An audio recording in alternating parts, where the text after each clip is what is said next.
Finally, I'm really pleased that our friend, musician, rapper, activist, Lowkey is able to join us. Lowkey, thank you so much for being here. Over to you. Thank you very much, Shelley. It's great to be here. The Palestinians are aching to be free from imperialism, colonialism, and its sequels. They have been articulating their unfreedom for many decades. Our job here is not only to interpret and translate those yearnings for justice, but also to coordinate directly with them. They are striking back against the hauntology of a continuous Nakba. Palestinian resistance against Zionism and ethnic cleansing remains here. From the 1880s to today, the longest continual anti-colonial struggle in the world. This struggle, the Palestinian cause, represents a universal struggle for justice. When we look at the population of Gaza, we have to remember that it's estimated to grow by 5,000 people every single month. That is about 60,000 people a year. In 20 years, you will be looking at a population of 5 million people in the world's largest open-air prison, where the status quo is 3 to 4 hours of electricity a day, 2 to 3 hours of running water every few days. And this last war has displaced 75,000 people. This blockade remains illegal under international law. It's known to be a form of collective punishment against a civilian population. During the last campaign, hundreds of private properties, among them government sites, banks, mosques, schools, health facilities, all were severely damaged. You also saw the destruction of power and water networks and many meters of important paved roads. The Israeli forces bombed the Palestinian Children's Relief Fund and Al-Saleh charitable school for orphans. How can we forget that 1,500 of those orphans were created in the 2014 war alone? Let's not forget that Israeli journalist Amira Hass pointed out something very important. When the bombing of a house takes place, it follows a decision from higher up people that are backed by the examination and approval of military jurists. Now, for the Israeli authorities to call people's phones within Gaza and warn them of impending strikes, it is a fact that they have a population registry of every single residential home in Gaza. For them to strike buildings and kill civilians, it means that it was a seriously considered action. Now, the Palestinian resistance doesn't have military bases or tanks or fighter jets or precision targeting head-up display units made by BAE Systems or Iron Dome systems that Obama bought for them. What Israel has had to deal with is the falling apart of its policy of fragmentation of the Palestinians. They have responded as a unified movement. Remember, the IDF is a reserve army, meaning that when it engages militarily in this way, it has to call people up from the Israeli economy and leave jobs uncarried out. Remember that a huge percentage, as we will go into later, of the vital backbone of the Israeli economy are Palestinians with Israeli citizenship and Palestinians in the West Bank. The ungovernability of Palestinians during this period contributed to the fall of the shekel as a currency. And yes, they tell us that the Palestinian resistance is terrorism. Well, let me ask you this. If you have the United States, the UK, the EU, and Israel say that, well, the United States represents 331 million people. The UK represents 66 million people. Israel represents 9 million people. The EU supposedly represents 446 million people, okay? That's around 861 million people, supposedly, that view the Palestinian resistance as terrorism. You know who doesn't view the Palestinian resistance as terrorism? The 8.5 million people represented by the government of Switzerland, the 223 million people represented by the government of Pakistan, the 82 million people represented by the government of Turkey, the 1.4 billion people represented by the government of China, the 144 million people represented by the government of Russia, the 82 million people represented by the government of Iran, and the 28 million people represented by the government of Venezuela. I could go on. A vast majority of humanity stands with Palestinian resistance to Zionist colonization. We can never forget that UN Resolution 3246 makes clear that the Palestinians specifically have the right to liberate themselves from foreign occupation through armed struggle. During this period, Israel killed over 25 Palestinians in the West Bank, including 4 children, but absolutely essential and integral to the process of squashing this movement has been the Palestinian Authority. None of us can forget how Mahmoud Abbas said several years ago to a room full of Israeli journalists, "At-tansiq al-amni muqaddas," security coordination between Israel and the Palestinian Authority is sacred. Those were his words, not mine. We have seen dozens of Palestinians arrested in the West Bank. Some of them have been confronted with claims that they insulted Yasser Arafat.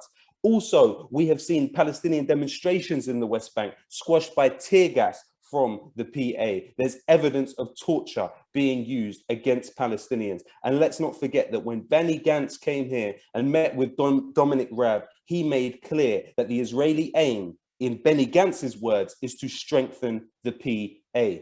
Now, how did Israel deal with ungovernability within the Green Line, the Palestinian citizens of the Israeli state?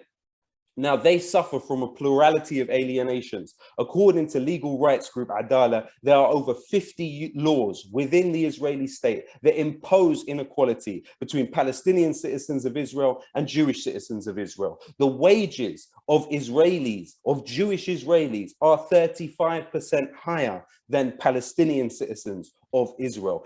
50% of Palestinians within Israel live below the poverty line. But you cannot forget, there are 65,000 Palestinian construction workers within Israel. And the Israeli Builders Association found that only 150 of those 65,000 Palestinian construction workers came to work during the strike. According to the Israeli Builders Association, it incurred losses of $40 million just by those tens of thousands of Palestinian construction workers not coming to work. The vice president of the Builders Association made absolutely clear, we cannot build without them. The transportation ministry in Israel said that 10% of all bus drivers did not show up for work. It meant that 300 journeys had to be cancelled. 47% of pharmacists within the state of Israel are Palestinians with Israeli citizenship. Despite the fact that the mayor of Lid at one point called for the IDF to be mobilized to Lid, the Israeli city largely inhabited by Palestinians, that did not happen because the IDF could not extend itself to that point. The very limitations of the Israeli state and of the Zionist colonization of Palestine have been scandalized and exposed by this unified resistance. And what about the rest of the Arab countries? Even in the UAE and Saudi Arabia, you saw the #1 Twitter trend while this was happening, Palestine Qadiyati, Palestine is my cause. This was the #1 trend in those countries. And moreover, you are now seeing a convergence between the military wing and the political wing of the resistance in regards to regional affairs. This will be very important in terms of the development of what happens and the balance of power. Now, Joe Biden gives to Israel $10.4 million a day, $430,000 an hour, $7,229 a minute, and $120 a second of US taxpayers' money in a state that does not have universal health care to racist Zionist apartheid in Palestine. And not just that, tomorrow Israel will announce that they are requesting $1 billion more in emergency aid from the US government. This is the biggest piece of proof that Israel were defeated in this war. What are they offering to Gaza? $5.5 million to rebuild from the United States. How can that rebuild hundreds and hundreds of buildings? How are they attempting to squash this? Well, the social media side of things really represented another aspect of defeat for Israel. We know that previously, as the Palestinian Prisoners Studies Center found between 2015 and 2018, over 500 Palestinians, among them children, were arrested due to their activity on social media by the IDF. But censorship has been rife. You have seen the accounts of Palestinians within Palestine deleted. You have seen some of my posts censored. You've seen posts of many people across the world in solidarity with the Palestinians who have seen their posts censored. Now we have to look critically at these organizations. Whitney Webb's investigation found that in Google, you have 28 former members of Unit 8200 in the IDF working within the organization. What does that mean for their partiality? She also found that Microsoft had at least 15 former Unit 8200 in the IDF working in Microsoft. She also found that there were 13 at least former Unit 8200 alumni working for Facebook. We also know that the Anti-Defamation League, a well-known Israel lobby group that was appointed as a trusted flagger organization by YouTube. Perhaps that explains the kinds of censorship we are seeing on YouTube. At very least, it should represent a conflict of interest. Israel cannot squash this without raw, naked fascism. We know that Vladimir Jabotinsky is actually one of the most important figures, if not the most important figure in the trajectory of the Zionist movement. He has more streets and parks named after him in the state of Israel than any other figure from Israeli history. Now, Jabotinsky was a great admirer of Mussolini.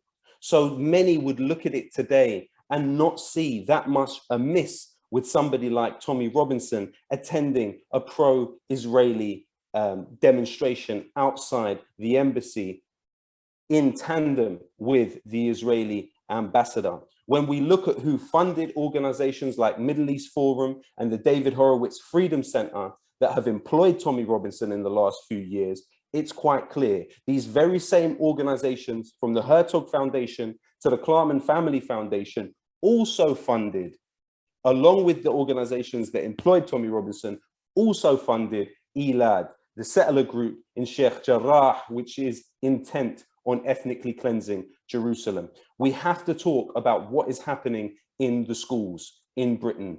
You have seen children reprimanded by their school for very simple acts of solidarity, from fundraising for Palestinian charities, to wearing a kufiya, to a face mask with Free Palestine on it, or even just saying the words Free Palestine. You are seeing them intimidated, accused of being anti-Semites, suspended, and even in some cases expelled from school.